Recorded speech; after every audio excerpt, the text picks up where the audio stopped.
Hello students, हम काफी दिन से रियल नंबर्स का चैप्टर कर रहे हैं। तो आज हम कुछ एक्स्ट्रा क्वेश्चंस करते हैं। ठीक है, अभी तक हमने क्या क्या सीखा है कि रैशनल नंबर क्या होता है। सबसे इंपॉर्टेंट चीज, रैशनल नंबर की डेफिनेशन वो क्या होती है कि रैशनल नंबर कोई नंबर जो कि in the form of p by q हो, जहां पे p एंड q क्या होते हैं, they belongs to integer and denominator यानी कि q is not equal to 0। और इसी के कंटेक्स्ट में हमने ये देख लिया था कि जितने भी नेचुरल नंबर्स हैं, जितने भी होल नंबर्स हैं, जितने भी इंटीजर्स हैं, वो अपने आप में रैशनल बन ही जाएंगे। क्यों? जैसे नेचुरल नंबर 2 है तो 2 कैन बी रिटन एज 2/1, तो वो इस डेफिनेशन में फिट हो जाता है कि 2 भी इंटीजर, 1 भी integer, 1 not equal to 0। Similarly whole numbers जिसमें नेचुरल नंबर तो ऑटोमेटिकली आ गया, एक 0 बचा, तो 0 can be written as 0/1, 0/2। So इसीलिए वो भी क्या है, एक रैशनल नंबर, राइट। इसी तरह से जितने भी इंटीजर्स हैं, जितने भी इंटीजर्स हैं, अब इंटीजर क्या हो गया, जैसे -5। ठीक है, इंटीजर्स क्या होते हैं, इंटीजर्स होते हैं हमारे, जो हम बात कर भी चुके हैं। इंटीजर्स के ग्रुप में क्या क्या आता है, 0, 1, 2 एंड सो ऑन, एंड इधर -1 एंड सो ऑन। तो सारे पॉजिटिव इंटीजर, सारे नेगेटिव इंटीजर और 0 भी। तो 0 itself is a rational number. Plus इसके सिवा 2/3 -6/17 एंड सो ऑन, ऐसे इन्फिनेटली मेनी रैशनल नंबर्स और भी आते हैं। और इरैशनल नंबर्स कौन से होते हैं, जैसे √2, √3, √5। बट √4 नहीं। क्यों नहीं है √4 इरैशनल? ये रैशनल है क्योंकि √4 क्या एक्चुअली व्हाट इट इज 2। तो ये एक रैशनल नंबर है, ना कि एक इरैशनल नंबर है। तो ये अंडरस्टैंडिंग हमारे लिए बहुत जरूरी है। फिर हमने रैशनलाइजेशन भी सीखी थी, क्यों हो करते हैं। तो उसी कंटेक्स्ट में अब आगे बहुत सारे क्वेश्चन, हम प्रैक्टिस क्वेश्चंस करते हैं। तो पहला क्वेश्चन कहता है, पहला क्वेश्चन है कि which one of the following is a rational number. तो बहुत ध्यान से देखेंगे, जल्दबाजी नहीं करेंगे कि रूट देखा तो कह दिया कि भाई ये इरैशनल ही है। कई बार हो सकता है √4 दे रखा हो, √9 दे रखा हो, √16 दे रखा हो। ठीक है, और अब ये देखेंगे कि पूछा क्या है, पूछा क्या है कि रैशनल कौन सा है, विच वन इज रैशनल। वो ये भी पूछ सकते थे which one is not a rational, depending on the choices, वो उसी हिसाब से चॉइसेस भी देंगे फिर आपको। तो अब ध्यान से देखिए, जो √3 है वो तो हमें पता है कि वो क्या है, वो तो एक इरैशनल नंबर है। वो तो क्या है, एक इरैशनल नंबर है। तो √3 तो हो नहीं सकता, तो ये ऑप्शन तो है नहीं। क्योंकि क्यों? क्योंकि ये रैशनल नहीं है, ये इरैशनल है। √2 भी नहीं हो सकता, क्यों? क्योंकि ये इरेशनल है। √5 भी नहीं हो सकता। और अभी अभी हमने देखा, और पहले 10 वीडियोस में हम बात कर चुके हैं कि 0 क्या होता है, 0 एक रैशनल नंबर होता है। क्यों? क्योंकि 0 कैन बी रिटन एज 0/1, 0/2, 0/3, जहां पे numerator denominator integer, denominator not equal to 0। And आप कहोगे कि 0/0 नहीं, 0/0 तुम लिख ही नहीं सकते, क्योंकि anything divided by 0 is not defined. कोई भी चीज अगर 0 से डिवाइड करते हैं तो वो क्या होती है, वो नॉट डिफाइंड होती है। तो इन सारे चॉइसेस में सिर्फ 0 ही है। और हमेशा याद रखना, 0 एक रैशनल नंबर होता है। ये मैं कई बार बात बता चुकी हूँ पिछली बहुत सारी वीडियोस में कि 0 एक रैशनल नंबर होता है। ओके, तो ये हो गया हमारा क्वेश्चन नंबर 1। अब जिस तरह से हम ये क्वेश्चन कर चुके हैं आगे भी, पहले भी, 0.6666 को p/q की फॉर्म में लिखना है। तो ऐसे क्वेश्चंस को हम हमेशा कैसे करते हैं, जिसको प्रूव करना है उसको क्या मान लेते हैं, उसको मान लेते हैं x। Let x be equal to 0.666। ठीक है, और इसको इक्वेशन नंबर 1 मान लेते हैं, राइट। अब मल्टीप्लाइंग बोथ साइड्स, इस तरह के हम काफी सारे क्वेश्चंस कर चुके हैं। मल्टीप्लाइंग बोथ साइड्स बाय 10, 10 से मल्टीप्लाई कर देते हैं तो क्या आ जाएगा, 10x is equal to, decimal एक प्लेस शिफ्ट हो जाएगा तो क्या आ जाएगा, 6.666 डैश डैश डैश, यही आएगा। डेसिमल एक प्लेस शिफ्ट हो जाएगा। तो ये आ गई equation number 2। Subtracting equation number 1 from equation number 2। अब क्या कर देंगे, हम सब्ट्रैक्ट कर देंगे इक्वेशन नंबर 1 को इक्वेशन नंबर 2 में से। सब्ट्रैक्टिंग इक्वेशन 1 फ्रॉम इक्वेशन 2, तो क्या होगा, लेफ्ट हैंड में से लेफ्ट हैंड गया, 10x में से x गया और राइट हैंड में से राइट हैंड गया, तो 6.666 dash dash dash minus 0.66 dash dash dash.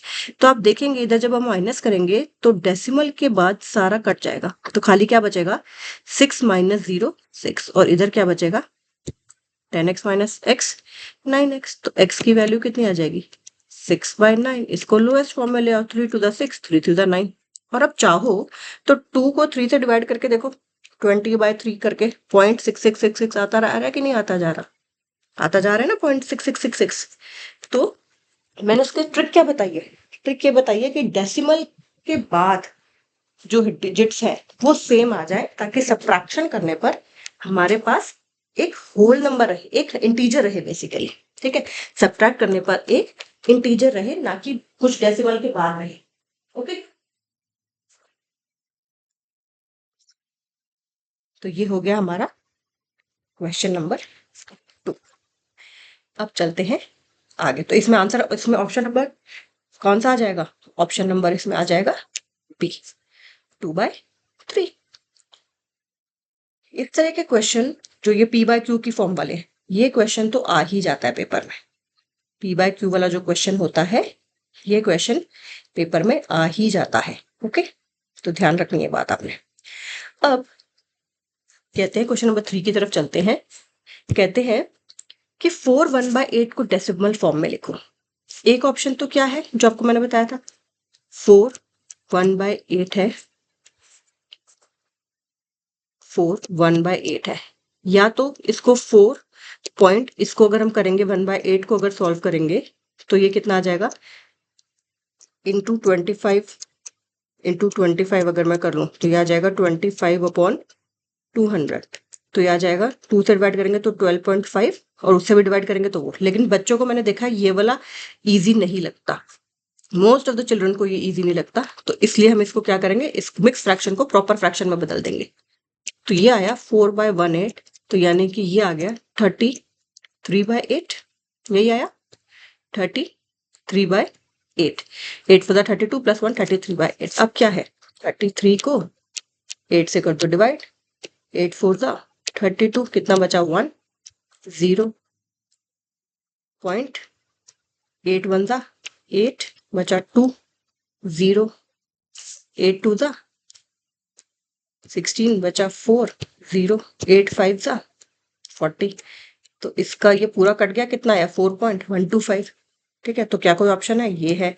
और देखो एक और ट्रिक बता रही हूँ, बाकी ऑप्शंस में देखो सब में बार दे रखा है, और अगर आपको ये देखना है कि कोई डेसिमल टर्मिनेटिंग है कि नहीं, तो इसके डिनोमिनेटर के फैक्टर्स देख लो, इसके डिनोमिनेटर के फैक्टर देख लो। इस केस में 8 है डिनोमिनेटर, तो 8 के फैक्टर्स करोगे तो वो 2 2 और 2 ही आएंगे। तो जिस डिनोमिनेटर के फैक्टर्स में सिर्फ 2 हो, सिर्फ 5 हो, या 2 और 5 हो, सिर्फ 2 हो, सिर्फ 5 हो, और या फिर 2 और 5 हो, तो वो हमेशा टर्मिनेटिंग आएगा, नॉन टर्मिनेटिंग तो आएगा ही नहीं। तो ये वाले तो हो ही नहीं सकते, स्ट्रेट अवे में पता चल जाएगा, क्योंकि 8 में सिर्फ 2 to 2 आता है, और हमने डिवाइड करके भी देख लिया, तो ये आया हमारा आंसर। ठीक है, ये क्वेश्चन एनसीईआरटी का ही था, 4 1/8। उसमें ऑप्शन नहीं थी ऑफकोर्स, बस उसमें ये था कि इसकी वैल्यू आपको निकालनी है। राइट, अब चलते हैं आगे, अब चलते हैं आगे। तो क्वेश्चन नंबर 4 की तरफ। क्वेश्चन नंबर 4 में कहते हैं कि वैल्यू निकालो, वैल्यू निकालो 3 + 3√3, 3 + 3√3 इंटू 3 - √3 की। ये हमें दिख रहा है ये ए दोनों सेम है और ये बी दोनों सेम है, तो क्या हम यहाँ पे आइडेंटिटी लगा सकते हैं a + b into a - b, और वो होती क्या है, वो तो होती है a² - b²। ये क्वेश्चन हम बहुत सारे कर चुके हैं। तो यानी कि ये a है, तो a का स्क्वायर यानी कि 3 का स्क्वायर माइनस b √3 है तो उसका स्क्वायर, 3 का स्क्वायर तो 9 होता है, और लेकिन √3 का स्क्वायर क्या होता है 3, तो 9 - 3 6। a + b into a - b, bracket में रीजन जरूर देना है, फॉर्मूला जरूर देना है। जब हम ये वाली साइड को वो वाली साइड कर रहे हैं तो वो पहले, अब हम ये इस वाली साइड को इस वाली साइड में लेके आ रहे हैं, तो इसलिए हमने ये पहले लिखी है। कई बार हम इस वाली साइड को उस वाली साइड के फॉर्म में लेके आते हैं, तो ये हम लेफ्ट हैंड में लिख देते हैं। ठीक है, ये तो मतलब वैसे है। अब इसमें फॉर्मूला लगाया, तो a है 3 और b है √3, तो क्या हो गया 3 का स्क्वायर माइनस √3 का स्क्वायर, 3 का स्क्वायर तो होता है 9, और √3 का स्क्वायर का क्या मतलब है √3 इंटू √3, यानी कि √3 इंटू 3, यानी कि √9, यानी कि 3, राइट।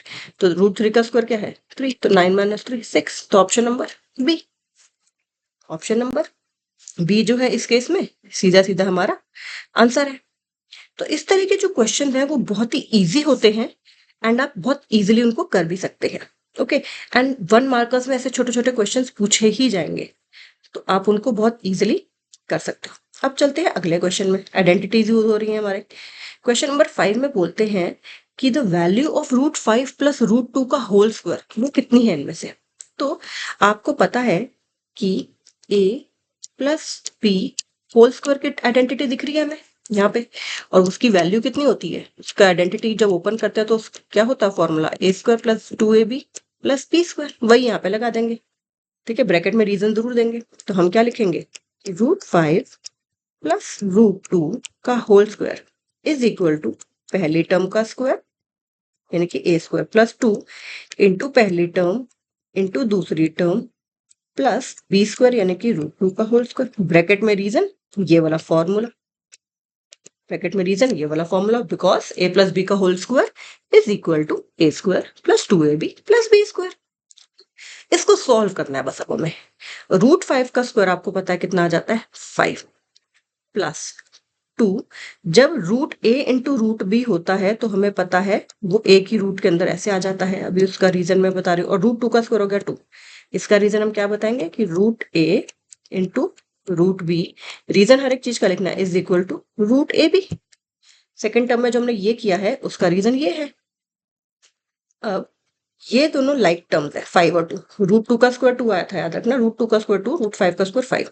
अब ये दोनों लाइक टर्म्स है, लाइक टर्म्स ऐड और सब्ट्रैक्ट हो सकती है, तो 5 प्लस 2 कितना आ गया 7, 7 प्लस ये 2 प्रोडक्ट में है तो ये एज इट इज, और रूट के अंदर 5 इंटू 2 कितना आ गया 10। बस, अब ये और ये अनलाइक टर्म्स है, तो मैं आपको पता है मंकी में मंकी ही ऐड होता है, डंकी में डंकी ही ऐड होता है, मंकी में डंकी ऐड नहीं होता है। अनलाइक टर्म्स को आप मल्टीप्लाई कर सकते हो, ठीक है, डिवीजन में लिख सकते हो, लेकिन आप उनको ऐड सब्ट्रैक्ट नहीं कर सकते। तो ये क्या आ गया, √5 का स्क्वायर आया था 5, √2 का स्क्वायर आया था 2, √5 का स्क्वायर आया था 5, √2 का स्क्वायर आया था ये 2, ये आया था 2ab, तो 2 इंटू √5 इंटू √2, उसको कॉमन रूट कर दिया, और फिर हमारे पास आ गया 7 प्लस 2 √10।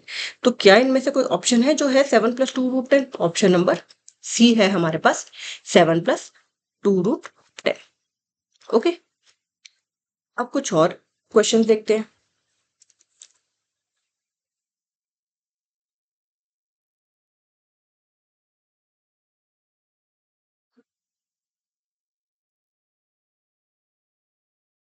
ओके, तो अब देखिए,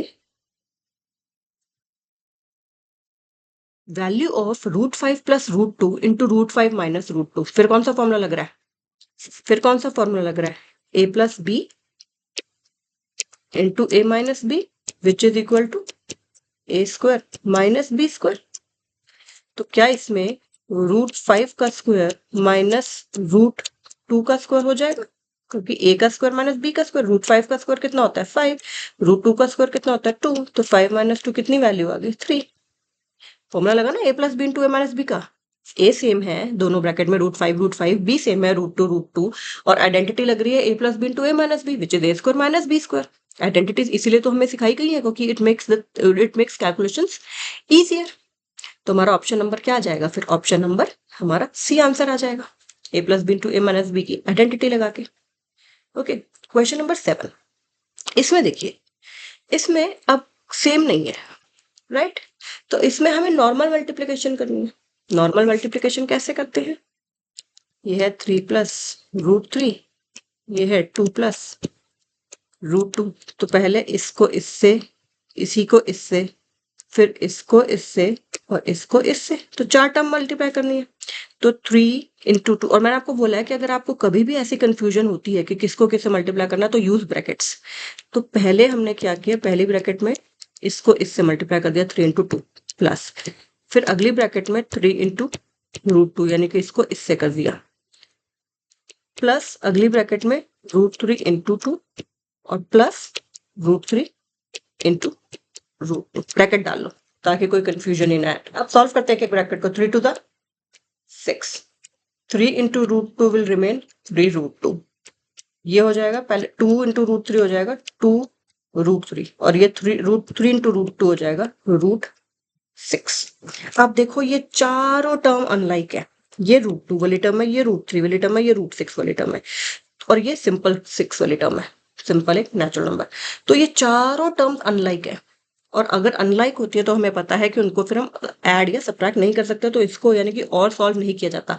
अगर ये 2 रूट 2 होता, मान लो, जस्ट वैसे कह रही हूँ मैं आपको, अगर 3 यहाँ पे 2 रूट 2 होता, ये 3 रूट 2 है, तो 3 रूट 2 प्लस 2 रूट 2 5 रूट हो जाता, क्योंकि वो लाइक टर्म्स आ जाती है, राइट। बट ये रूट 3 वाली टर्म है, ये रूट 2 वाली है, रूट 6 है, तो यानी कि इसको और सॉल्व नहीं कर सकते। तो अब इनमें से देख लेते हैं कौन सा ऑप्शन है। 6 प्लस 3 रूट 2 प्लस, देखो ये माइनस रूट 6 वाली, ये दोनों टर्म्स तो कट गई, जिसमें लास्ट में -6 है, इसको छोड़ दो, ये भी नहीं है, तो यानी कि हमारी इसके साथ मैच करो, 6 plus 3 root 2 plus 2 root 3 plus root 6, तो ऑप्शन नंबर ए है हमारा। ओके, तो बिल्कुल भी मुश्किल क्वेश्चन ये नहीं है। क्वेश्चन नंबर 8 को देखिए, फिर से आइडेंटिटी लग रही है, कैसे, A plus B A minus B, A plus B A minus B, तो root 11 plus root 7 into root 11 minus root 7 is equal to what, is equal to root 11 का स्क्वायर माइनस रूट 7 का square. Why, क्योंकि a plus B into A minus B, bracket में reason देंगे, is equal to A square minus B square. अब इसको तो solve कर दो, रूट 11 का स्क्वायर 11, रूट 7 का स्क्वायर 7, 11 माइनस 7 4, तो आंसर इसमें आ जाएगा option number A, right, option number A. तो इस तरह के क्वेश्चंस बहुत ही ज्यादा आसान है, ठीक है, और लेकिन ये आ जाते हैं और बच्चे इसी में कंफ्यूज हो जाते हैं, क्योंकि प्रैक्टिस नहीं कर रहे हाथ से। जब तक हाथ से प्रैक्टिस नहीं करोगे भाई, मैथ्स नहीं आएगा। बाकी चीजों तुम्हें तो आप फिर भी रट्टे मार लेते हो, मैथ्स तो जब तक हाथ से नहीं करोगे नहीं आएगा। Okay, coming to the next question, question number 9, the value of this and this is, इसमें भी देखो सेम, फिर से ए एंड बी वाला आ रहा है, तो ए सेम है 5 5, बी सेम है रूट 5, तो फिर से फॉर्मूला लग गया क्या, 5 plus root 5 into 5 minus root 5, तो क्या हो गया, ये 5 का स्क्वायर माइनस, बस टर्म में देख लेना रूट का है तो उसको रूट को भूलना नहीं है, ठीक है। 5 का स्क्वायर होता है 25, रूट 5 का स्क्वायर होता है 5, तो 25 minus 5 20, option number C is the answer, ठीक है। और ब्रैकेट में रीजन वही, a plus B into A minus b is equal to A square minus B square. वो रीजन लिखना बिल्कुल भी नहीं भूलना है, क्योंकि अगर आप वो रीजन लिखना भूल जाओगे तो फिर आपके नंबर कट जाएंगे, उसमें रीजन लिखना नहीं भूलना है। फिर हमने रैशनलाइजेशन सीखी थी, इसके और भी क्वेश्चंस करेंगे। उन्होंने बोला रैशनलाइज अगर करें 1/√7 को तो क्या आएगा, तो आपको पता है पर्पस क्या होता है रैशनलाइजेशन का, कि डिनोमिनेटर को रैशनलाइज करना है, और रैशनलाइज करना बहुत आसान होता है, आपको पता है किसी भी रूट वाली टर्म का स्क्वायर ले लेंगे तो वो रैशनल हो जाता है।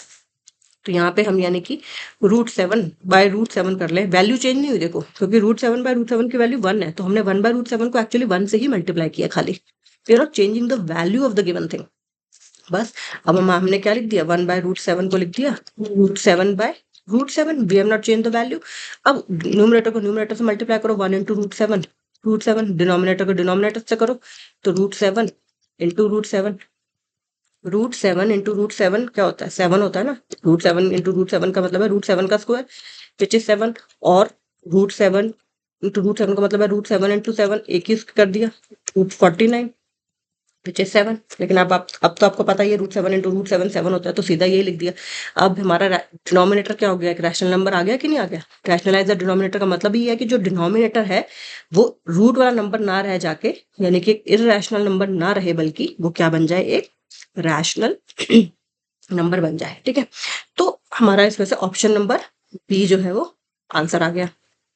ओके, तो अब अगर आप ध्यान से देखें ना बच्चों, तो क्वेश्चन बहुत इजी होते हैं, लेकिन सब है अंडरस्टैंडिंग के बेसिक। एंड सबसे इंपॉर्टेंट बात जो है वो क्या है, कि वो है आपकी प्रैक्टिस के। अगर आप रोज, I am not exaggerating when I am saying this, अगर आप रोज 10 मिनट 20 मिनट अगर आपने रोज मैथ्स के लिए निकाल दिया ना, nobody can stop you from getting full marks, ठीक है। But you have to honour your commitments, कि अगर मैं कह रहा हूँ या मैं कह रही हूँ कि मैं 20 मिनट रोज मैथ्स करूंगा या करूंगी, तो आपको करना है, that is the main thing, ठीक है। So okay, take care, bye.